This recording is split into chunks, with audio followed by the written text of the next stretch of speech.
تو کسی بھی غیر مسلم کی کوئی نیکی اللہ تعالیٰ فرما رہا ہے میں قبول نہیں کروں. وہ فی الآخرۃ من، دنیا میں صلہ دے گا. نمتعہم قلیلا، دنیا میں ہم ان کو صلہ دیں گے، اس لیے کہا وہو فی الآخرۃ من الخاسرین، آخرت میں ہم ان کو ناکام کر دیں گے، وہ خسارے میں. دنیا میں اپنی نیکی کا کچھ صلہ وہ پائیں گے. قل تمتعوا، خود اللہ بھی کہہ رہا ہے نفع اٹھا لو میں دے رہا ہوں. لیکن موت کے بعد اولئک الذین، یہ وہ لوگ ہیں جنہوں نے دنیا میں اپنے آپ کو سمجھا کہ ہم تو بہت اچھے کر رہے تھے، حبطت اعمالہم، لیکن ان کے اعمال ضائع ہو گئے اور اللہ تعالیٰ نے ان کی کوئی قیمت نہ لگائی. یہ ایک قانون ہو. دوسرا قانون، جو دین پہ چلنے والے ہیں ان کے ساتھ کیا ہوگا؟ اگر وہ پورے دین پر چل رہے ہیں تو پھر قرآن خوشخبری دیتا ہے انتم الاعلون، تم سب سے بلند رہو گے، تم سب سے عزت والے ہوگے، ان کنتم مؤمنین. اگر یہ دین پر چلنے والے ہوں گے پورے تو پھر کیا ہوگا؟ لفتحنا علیہم برکات من السماء والارض، زمین آسمان کی برکتوں کے دروازے تمہارے لیے اللہ تعالیٰ کھول دے گا. صرف دنیا میں اللہ کیا کرے گا اس کو میں آپ کو بتا رہا ہوں جو اللہ نے قرآن میں وعدے کیے ہیں. اگر تم پر کوئی دشمن چڑھ آتا ہے تو وَكَانَ حَقًّا عَلَيْنَا نَصْرُ الْمُؤْمِنِينَ، پھر میرے ذمے ہے میں تمہاری مدد کروں. اور اگر اللہ تمہاری مدد کرے تو پھر کیا ہوگا؟ پھر وَلَن تُغْنِيَ عَنْكُمْ فِئْتُكُمْ شَيْئًا وَلَوْ كَثُرَتْ وَأَنَّ اللَّهَ مَعَ الْمُؤْمِنِينَ. پھر ساری دنیا تم پہ چڑھائی کر دے اور اللہ تمہارے ساتھ ہو تو پھر تمہارا کوئی کچھ نہیں بگاڑ سکتا. اللہ کے محبوب کا فرمان ہے، مسلم شریف کی روایت ہے، صحیح ساری کتابوں میں ہے، لن یغلب 12,000 من قلت، 12,000 اگر مسلمانوں کی تعداد ہو پوری دنیا میں، صرف 12,000، اور باقی ساری دنیا کا باطل ایک طرف ہو، تو انہیں اس وجہ سے شکست نہ ہوگی کہ یہ تھوڑے تھے، اس وجہ سے شکست نہیں ہوگی. اگر 12,000 کو شکست ہوئی ہے 12 لاکھ کے مقابلے میں یا 12 کروڑ کے مقابلے میں، تو شکست کی وجہ اللہ تعالیٰ کا نبی فرما رہا ہے کمی نہیں ہے، شکست کی وجہ ان کا اللہ سے تعلق کا ٹوٹنا یا ان کے اندر گناہوں کا پایا جانا، ورنہ 12,000 مسلمان ساری دنیا کے لیے کافی ہیں. لن یغلب 12,000 من قلت، 12,000 پر کوئی غالب نہیں آ سکتا. وَأَنَّ اللَّهَ، ویسے تو ایک مسلمان ہو تو اس پہ کوئی غالب نہیں آ سکتا جب اللہ ساتھ ہو. نبی ایک ہی تو ہوتا ہے، اکیلا نبی ہوتا ہے اور سارا کفر اس کے سامنے ہوتا ہے.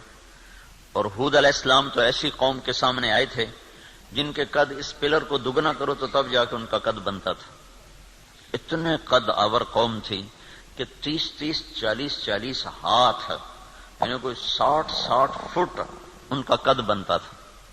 اور ان کے مقابلے میں اللہ نے لشکر کی وجہ ایک بھیجا، صرف ہود. وَإِلَىٰ عَادٍ أَخَاهُمْ هُودًا، ہم نے عاد کی طرف ہود کو بھیجا تو سارے مل گئے لیکن ہود علیہ السلام کو ہاتھ نہیں لگا سکتے، ایک ہی کافی ہوتا ہے. لیکن یہ اسباب کی دنیا ہے، اسباب کی دنیا ہے، تو یہاں بطور سبب یہ معجزات کا جہان نہیں، نبیوں کا معاملہ اور ہوتا ہے اور امت کا معاملہ اور ہوتا ہے.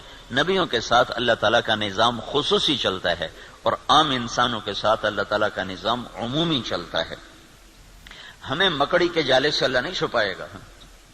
کافر پہنچ گئے اور سامنے کھڑے ہوئے ہیں، اور وہ جب آپ ہجرت کی رات نکلے 27 صفر نبوت کے 14ویں سال رات کو نکلے اور جا کر غار ثور میں چھپے، تو کھوجی پاؤں کو دیکھتے دیکھتے غار پر پہنچ گیا لوگوں کو لے کر کہ یہاں پاؤں کا نشان ہے. لیکن اس کے پہنچنے سے پہلے اللہ نے ایک بیل اٹھائی، اس بیل میں مکڑیوں کو بھیجا، مکڑیوں نے جالا تن دیا اور ایک کبوتری نے انڈے دے دیے. جتنی دیر میں یہ لوگ پہنچے اتنی دیر میں یہ کام ہو چکا تھا. اب آگے کھوجی کہنے لگا پاؤں کا نشان یہاں تک، تو ابی بن خلف کہنے لگا یہ جالا تو محمد کی پیدائش سے بھی پہلے کا ہے، تو ہمیں کہاں لے کر آ گیا. اور دوسرا پھر آپ سامنے ہیں، یہ نہیں کہ کوئی چھپے میں غار ثور کو ٹیڑھا مڑا، سیدھا ایسے چوڑا سا دہانا ہے اور اس کے سامنے بیٹھا ہوا آدمی نظر آتا ہے. یہ اللہ کا خصوصی نظام ہے، یہ عام انسانوں کے ساتھ نہیں چلتا. اس لیے اللہ کے نبی نے سبب کی دنیا کے لیے فرمایا کہ 12,000 اگر مسلمان ہوں تو انہیں کمی کی وجہ سے شکست نہیں ہو سکتی. اسکندریہ بڑا مضبوط شہر تھا مصر کا، اس کو فتح ہونے میں دیر ہو گئی اور مسلمانوں کا لشکر تھا 4,000 کا. تو حضرت عمرو بن عاص رضی اللہ تعالیٰ عنہ نے عمر رضی اللہ تعالیٰ عنہ کو خط لکھا کہ یہاں بہت بڑا لشکر ہے اور میں 4,000 کے ساتھ ان کا مقابلہ نہیں کر سکتا، اب میری مدد کے لیے فوج روانہ کرو.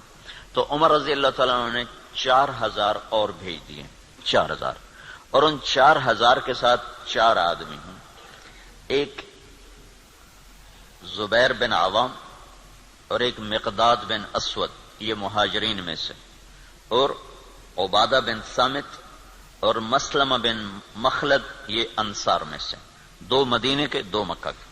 ان 4 کو ان کے ساتھ، تو یہ 4,000 جمع 4.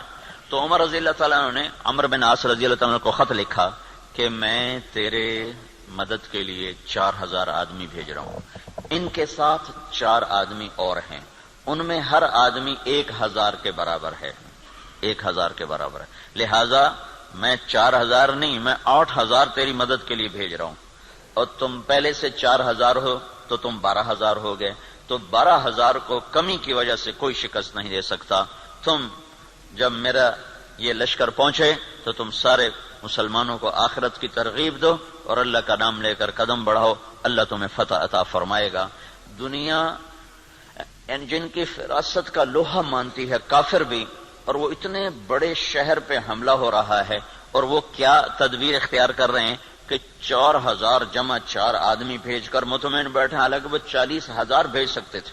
عمر رضی اللہ عنہ اس وقت اس سطح پر تھے کہ 40,000 بھیج سکتے تھے. 4,000 جمع 4. چند صحابہ ایسے ہیں جن کو 1,000 کے برابر مانا جاتا تھا کہ جہاں وہ ایک کھڑا ہے وہ 1,000 کے برابر ہے. قعقاع بن عمر تمیمی اور مقداد بن اسود اور رافع بن عمیرہ اور طلحہ بن خویلد اور عمرو بن معدی کرب اور براء بن مالک، یہ وہ لوگ ہیں جہاں ایک کھڑا ہوتا تھا تو کہا جاتا تھا 1,000 کھڑا ہوا ہے. تو یہ 4,000 جمع 4 وہاں پہنچے اور 8,000 کے ساتھ، او بھائی رہنے دو، کس نے کہا چھوڑ. تو عمرو بن عاص رضی اللہ تعالی عنہ نے لشکر کی کمان عبادہ بن صامت کے حوالے فرما دے. عبادہ بن صامت کیسے شاہ سوار تھے؟ وہ جنگل میں نکل کے تہجد پڑھ رہے تھے، جنگل میں، جنگ کے دنوں میں. تو مصریوں کی ایک ٹولی اوپر سے نا راؤنڈ لگاتی ہوئی آ رہی تھی، 20 گھوڑ سوار، 20 آدمی، 20. تو انہوں نے دیکھا کہ ایک عرب سپاہی نماز پڑھ رہا ہے، تو انہیں ایک دم حملہ کیا. ان کی تلوار پاس تھی، انہوں نے پیچھے پلٹ کے دیکھا 20 یہ اکیلے ہیں، اور وہ گھوڑ سوار یہ پیدل. انہوں نے تلوار اٹھائی اور 20 میں سے 16 کو قتل کیا، باقی 4 بھاگ گئے. جب وہ بھاگے تو پھر اللہ اکبر، پھر نماز شروع کر.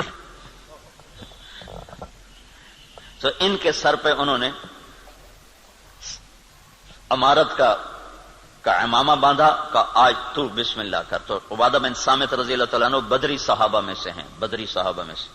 تو یہ جو 4 آدمی بھیجے تھے، چاروں جنگ بدر کے شریک تھے. تو 12,000 نہیں تھے، 8,000 جمع 4 تھے. اور اسکندریہ جو مصر کا سب سے بڑا شہر تھا اور طاقتور اس کی فوج تھی، اللہ نے 8,000 کے ذریعے سے اس زیر کروا دیا کہ 12,000 کو شکست ہو گئی. تو سمجھو کہ کمی کی وجہ سے نہیں، کوئی اور ہے. اب تو 1 ارب مسلمان ہیں، 1 ارب مسلمان ہیں، اور ذلت چھائی ہوئی ہے.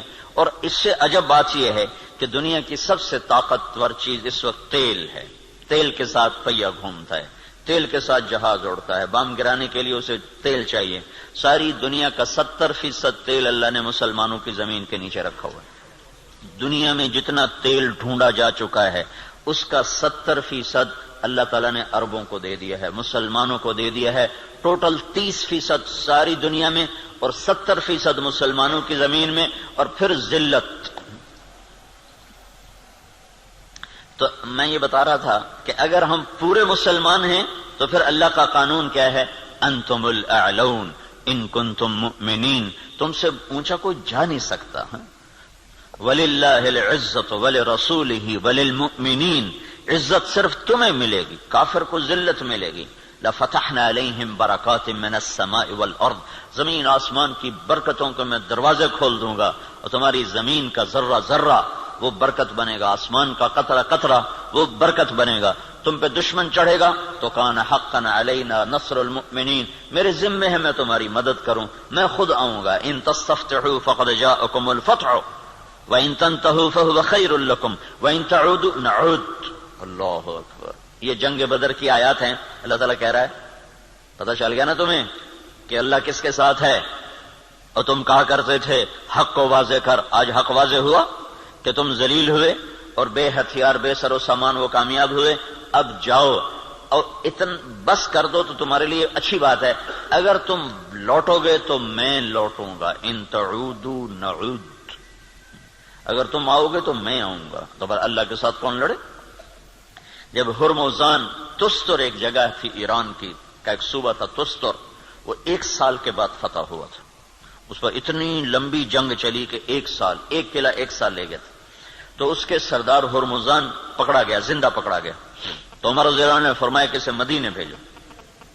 جب وہ مدینے پہنچا تو عمر رضی اللہ عنہ نے پوچھا بھائی کیا حال ہے؟ کہنے لگا کیا پوچھتے ہو، جب ہمارا تمہارا مقابلہ تھا تو ہم تمہیں اپنے جوتے کی نوک پہ نہیں لکھتے تھے، جب تم نے اللہ کو ہمارے سامنے کھڑا کر دیا تو اب اللہ سے کون لڑے؟ یہ ایک مجوسی ایرانی سردار کی بات تھی. جب اللہ کو سامنے کھڑا کر دیا تو اب اللہ سے کون لڑے؟ پھر وہ ایمان لایا، کلمہ پڑھا. حضرت عمر کے بڑے اچھے ساتھیوں میں وہ شمار ہوتے رہے رحمت اللہ علیہ. تو اگر پورا دین ہے تو پھر اللہ یہ قانون بتا رہا ہے. اگر ادھورا دین ہے پھر کیا ہوگا؟ پھر وہی ہوگا جو ہو رہا ہے. لیکن میں قرآن سے بھی بتاؤں گا کہ کیا ہوگا. ہوگا تو وہی جو ہم دیکھ رہے ہیں، لیکن اللہ کا قرآن بھی اس کی طرف نشاندہی کرتا ہے، بتلاتا ہے کہ اگر تم ادھورے چلو گے پورے نہیں چلو گے. دیکھو نا 33 نمبر لے کر بھی تو آدمی پاس ہوتا ہے، لیکن کوئی اس کو جاب دیتا ہے، کوئی نوکری دیتا ہے. کہا جی کون سے ڈویژن ہے؟ کہا جی 3rd ڈویژن کا. جا جتی چاہتے ہونے نکل جائے.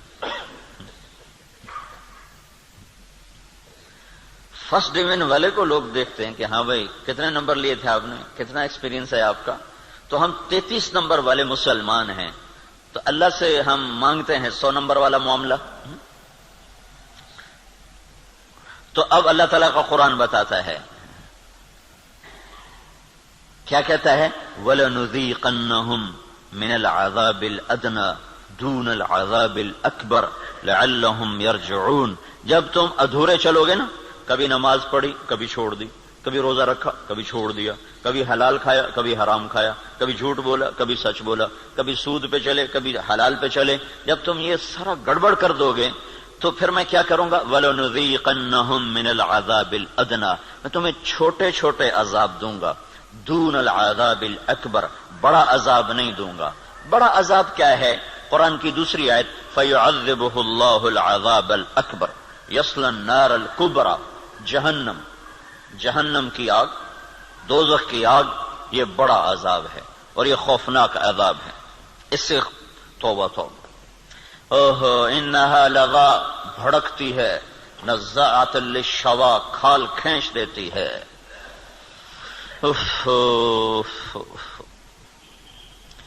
اللہ تعالیٰ کہہ رہا ہے میں چاہوں گا کہ تمہیں دوزخ میں نہ ڈالوں، یہیں صاف کروں. پھر بھی گناہ رہ گئے تو پھر جہنم میں جائے گا. پھر بھی اگر رہ گئے تو جہنم میں جائے گا.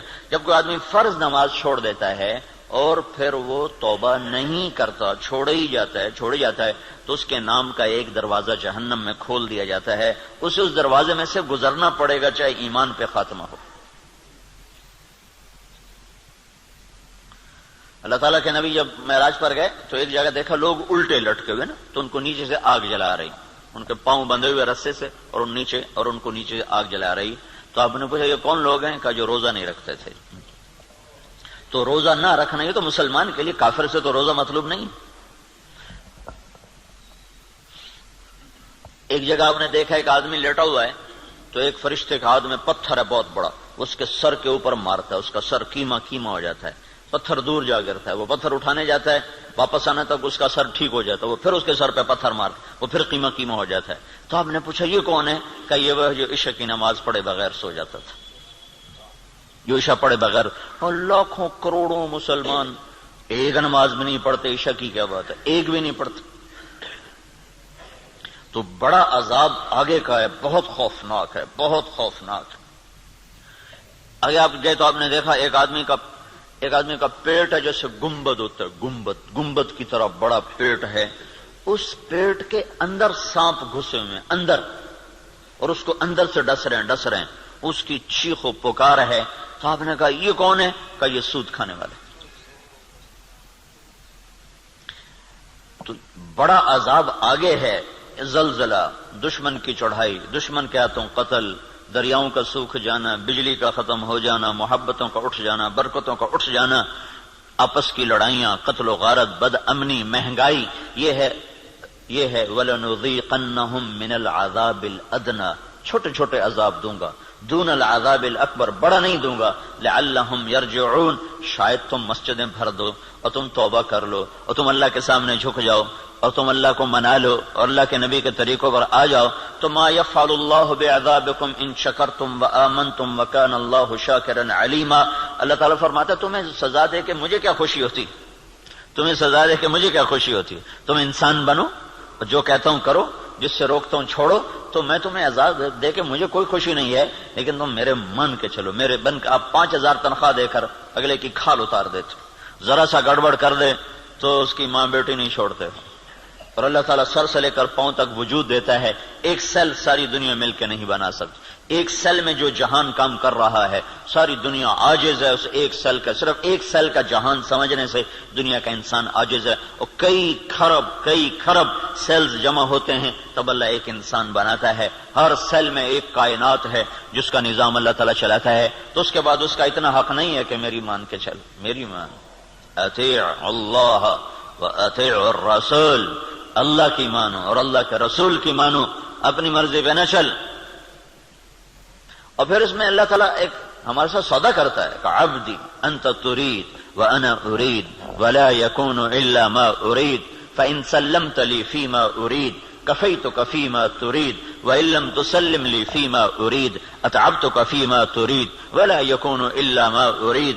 اے میرے بندے، ایک تیرا ارادہ ہے، ایک تیرے رب کا ارادہ ہے، جو تو چاہتا ہے وہ اللہ کے ارادے کے بغیر نہیں ہو سکتا، جو اللہ چاہتا ہے وہ تمہارے بغیر کر دیتا ہے۔ تو ایک کام کرو، یہ اس چند روزہ زندگی میں جو میں کہوں کرتے جاؤ کرتے جاؤ کرتے جاؤ کرتے جاؤ، یہ نہ دیکھو کہ نفع کیا ہے نقصان کیا ہے، یہ دیکھو کہ اللہ کیا چاہتا ہے اور اللہ کا رسول کیا کہتا ہے، بس تم یہ کرتے جاؤ تو کیا ہوگا، کفیتک فیما ترید، جو تم چاہو گے میں کر دوں گا۔ وَإِن لَّمْ تُسَلِّمْ لِي فِيمَا أُرِيدُ، اگر تم نے یہ نہ کیا تو أَتْعَبْتُكَ فِيمَا تُرِيدُ وَلَا يَكُونُ إِلَّا مَا أُرِيدُ، تو پھر میں تمہیں تیری چاہتوں میں تھکا دوں گا، تجھے خوار کر دوں گا، اور ہوگا وہ جو تیرا رب چاہتا ہے۔ تو ادھورے دین پر کیا ہوتا ہے، ادھورے دین پر ہاں اللہ تعالیٰ یوں کہتا ہے، ضرب اللہ مثلا قریة كانت آمنة مطمئنة يأتيها رزقها رغدا من كل مكان فكفرت بأنعم الله فأذاقها الله لباس الجوع والخوف بما كانوا يصنعون۔ جب تم دین پر چلتے ہو تو اللہ کہتا ہے میں خوف دور کر دیتا ہوں، ولا يبدلنهم من بعد خوفهم امنا، میں خوف دور کرتا ہوں، امن قائم کرتا ہوں، بے برکتی دور کرتا ہوں، برکتیں لے کر آتا ہوں۔ اور جب تم بگڑتے ہو تو پھر میں کیا کرتا ہوں کہ میں ساری برکتیں واپس لیتا ہوں، پھر اور کیا کرتا ہوں، پھر میں خوف طاری کرتا ہوں اور بھوک طاری کرتا ہوں، فَأَذَاقَهَا اللَّهُ لِبَاسَ الْخَوْفِ وَالْجُوعِ۔ جب تم میری مانتے ہو تو زمین آسمان تمہاری نوکری کرتے ہیں، اور جب تم پھر ٹکراتے ہو تو پھر کیا ہوتا ہے کہ میں برکتیں واپس لیتا ہوں اور بھوک اور خوف کا لباس پہنا دیتا ہوں۔ دیکھو یہاں لباس کا ہے، لباس ہے، لباس سارے جسم پر ہوتا ہے، خوف دل کی کیفیت کا نام ہے اور بھوک پیٹ کی کیفیت کا نام ہے۔ صرف پیٹ میں بھوک ہوتی ہے اور سارا بدن بے قرار ہوتا ہے، صرف دل میں خوف ہوتا ہے اور سارا بدن بے قرار ہوتا ہے، اور اگر جسم کے ایک ایک رونگٹے میں بھوک پڑ جائے اور ایک ایک رونگٹے میں بھوک ڈال دی جائے اور ایک ایک رونگٹے میں اللہ تعالیٰ خوف ڈال دے تو پھر اس آدمی کا کیا حال ہوگا، یا اس معاشرے کا کیا حال ہوگا جس کے روئیں روئیں میں خوف اور بھوک کو ڈال دیا جائے۔ تو یہ اللہ تعالیٰ چھوٹے عذاب کی نشاندہی کر رہا ہے اپنی کتاب میں، اپنے قرآن میں، کہ جب تم نافرمانیاں کرتے ہو تو ظہر الفساد فی البر والبحر، زمین و آسمان میں، بر خشکی اور تری میں، کبھی سمندروں میں موجیں اٹھتی ہیں، کبھی زمین کی برکتیں گم ہو جاتی ہیں، کبھی زمین کپ کپاتی ہے، کبھی پہاڑ لرز جاتے ہیں، کبھی آسمان بے موسم بارشوں پہ اتر آتا ہے، کبھی ہوائیں پاگل ہو جاتی ہیں، کبھی محبتیں مٹ جاتی ہیں۔ یہ کیوں ہوتا ہے؟ یہ کیوں ہوتا ہے؟ جب تم بما کسبت ایدی الناس، یہ تمہارے اپنے ہاتھوں کی کمائی سے ہوتا ہے، تمہارے اللہ کا نہ ارادہ نہیں، تمہارے اپنے ہاتھوں سے ہوا ہے۔ بما کسبت ایدی الناس، یہ تمہارے اپنے ہاتھوں کی وجہ سے ہے۔ لیذیقہم بعد الذی عملوا، اللہ کہہ رہا ہے یہ تمہارے پوری سزا نہیں ہے، چھوٹی سزا، تھوڑی سزا، تھوڑی سزا کہ تم اللہ کی طرف رجوع کرو۔ تو بھائیو، مکمل دین ہے تو اللہ کا قانون اور ہے، ادھورا دین ہے اللہ تعالیٰ کا قانون اور ہے۔ زمین آسمان اللہ کے ہیں، قانون بھی اللہ کا چلتا ہے، زمین آسمان اللہ کی بادشاہی ہے، حکم بھی میرے اللہ کا چلتا ہے، یہاں کوئی پر نہیں مار سکتا، دم نہیں مار سکتا۔ ایک کتاب میں نے حدیث پڑھی، اللہ تعالیٰ نے ایک نبی سے فرمایا، یاد رکھ تیرے بدن پہ جو مکھی بیٹھتی ہے نا، وہ بھی تیرے رب کی اجازت سے بیٹھتی۔ اور قرآن دیکھو، ما تسقط من ورقۃ الا يعلمها، پتے کو کہو کہ اللہ کی مرضی کے بغیر گر کے دکھا دو۔ صرف فیصلہ آباد کے درختوں کے پتے گنو تو گنے نہ جائیں، صرف پاکستان کے درختوں کے پتے گنو تو گنے نہ جائیں، تو کل کائنات میں کتنے جنگل، پھر سمندر کے جنگل جو پانی کے اندر درخت ہیں وہ زمین کے درختوں سے زیادہ ہیں۔ اللہ نے پانی کے اندر بے شمار جنگل بنایا ہوا ہے، تو آپ نے اس کی شہنشاہی دیکھو کیا کہتا ہے، ایک پتا بھی گرتا ہے تو تیرے رب کے امر کے ساتھ ہے، تیرا اللہ اسے جانتا ہے۔ جاننے کا مطلب ہے کہ اس کے امر سے گرتا ہے۔ ولا حبہ، کوئی دانہ، فی ظلمات الارض، زمین کے اندھیروں میں، ولا رطب ولا یابس، کوئی خشک و تر، الا فی کتاب من مبین، ہر شے تیرے رب کی کتاب میں ہے۔ اتنی بڑی بادشاہی کا مالک ہو اور ہم بے وقوف لوگ اسی سے ٹکرانا شروع کر دیں تو ہم سے بڑا دیوانہ کون ہوگا؟ جھوٹ کے بغیر کام نہیں چلتا، سبحان اللہ، یہ مسلمان کہتا ہے۔ سود کے بغیر کام نہیں چلتا، یہ مسلمان کے جب بول ہوں تو زمین آسمان کانپے نہ تو کیا کرے؟ الا لعنت اللہ علی الکاذبین، اللہ نے کہا غور سے سنو، جھوٹوں پہ اللہ کی لعنت۔ اور یہ سب تاجر کہتے ہیں جھوٹ کے بغیر کام نہیں چلتا۔ ایک تاجر نے نا، اچھا بڑا تاجر تھا، وہ 3 دن لگا داڑھی رکھ لی چھوٹی چھوٹی، مجھے بڑی خوشی ہوئی۔ کچھ دن بعد ملاقات ہوئی تو شیو کیا ہوا۔ میں نے کہا یہ کیا کیا؟ کہنے لگا جو سارا دن جھوٹ بولنا پڑتا تو میں نے شیو کرا دیا۔ میں نے کہا اللہ کے بندے، کوئی داڑھی کی وجہ سے جھوٹ حرام ہے؟ جھوٹ تو کلمے کی وجہ سے حرام ہے۔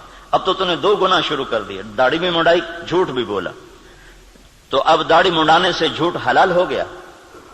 جھوٹ کا حرام ہونا داڑھی کے ساتھ نہیں ہے، جھوٹ کا حرام ہونا کلمے کے ساتھ، کہ تو کلمہ پڑھ کے جھوٹ، تو یہ کیوں کہتا ہے کہ داڑھی رکھ کے جھوٹ بولوں مجھے شرم آتی ہے؟ تو یہ کہ کلمہ پڑھ کے جھوٹ بولوں مجھے شرم آتی ہے۔ کلمہ پڑھنے کے بعد جھوٹ بولنا بے حیائی ہے نا، کہ داڑھی رکھنے کے بعد۔ داڑھی تو سکھوں نے بھی رکھی ہوئی۔ یہ میرے اللہ کے نبی کا امر ہے، حکم ہے، یہ اور حکم ہے، وہ اور حکم ہے۔ ایک کی وجہ سے دوسرا چھوڑ دوں، ایک کی وجہ سے دوسرا چھوڑ دوں، یہ کہاں کی نادانی ہے؟ تو اس کو بات سمجھ میں اس نے پھر رکھ لی۔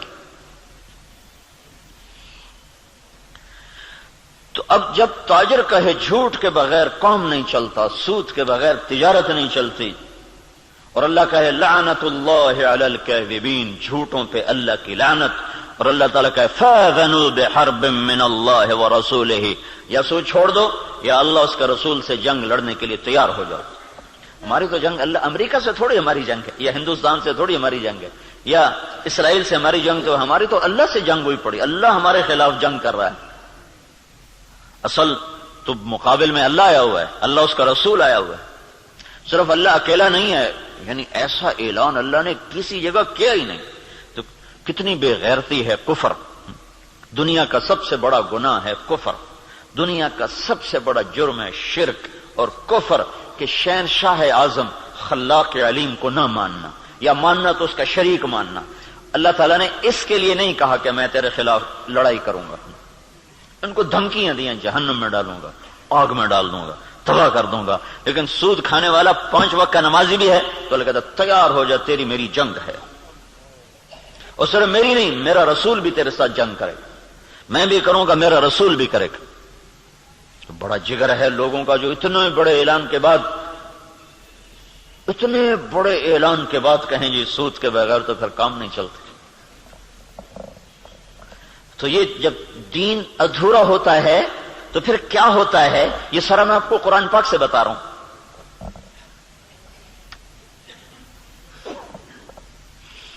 ہائے ہائے میرے بھائیو, اگر اللہ کے رسول کی ہمیں پشت پناہی نہ ہوتی تو اللہ کی قسم ہم بندر خنزیر بن چکے ہوتے.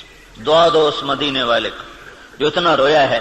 کوئی نبی اتنا نہیں رویا کہ اللہ کو جبریل بھیجنا پڑے کہ بس کر اتنا نہ رو. کوئی نبی اتنا نہیں رویا ہے. تو تمہارا نبی اتنا رویا ہے کہ ایک دفعہ نہیں سینکڑوں دفعہ جبریل آیا ہے, یا رسول اللہ کہہ رہا ہے اتنا نہ رو. اور اس کو چھوڑو, قرآن کی گواہی سنو, قرآن کی جو قیامت تک پڑھا جائے گا. اور ہر گھر میں ہے. حدیث پاک تو انہی کے گھر میں ہوگی جس کو تھوڑا حدیث کا علم ہے, لیکن قرآن تو ہر پڑھے لکھے ان پڑھ کے گھر میں ہوتا ہے. تو میرا اللہ قرآن میں اپنے نبی سے کہتا ہے فَلَا تَذْهَبْ نَفْسُكَ عَلَيْهِمْ حَسَرَاتٍ. میرا نبی یہ انسانوں کے لیے اتنا نہ رو کہ روتے روتے تو خود ختم ہو جائے. یہ اگر ان کے آنسو نہ ہوتے اور ان کی دعائیں نہ ہوتی اور ان کا رونا دھونا نہ ہوتا تو اللہ ہم پر بھی ایسے ہی رندہ چلاتا جیسے پہلی قوموں پہ رندہ چلا کہ بندر بنا دو, خنزیر بنا دو, پتھروں سے دبا دو, پانیوں سے بہا دو, ہواؤں سے اڑا دو, کر دیتا. اللہ کی ہم سے کیا رشتہ داری, کیا تعلق. ان اللہ لغنی عن العالمین. اللہ کا میں سب سے بے نیاز, سب سے غنی.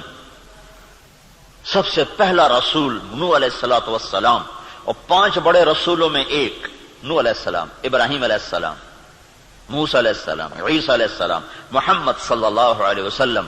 5 بڑے رسولوں میں 1,24,000 نبی اور رسول, 313 رسول, پھر 313 میں 5 سب سے اعلی نمبر, ان میں سب سے بڑے محمد الرسول اللہ صلی اللہ تعالی علیہ وسلم ہیں.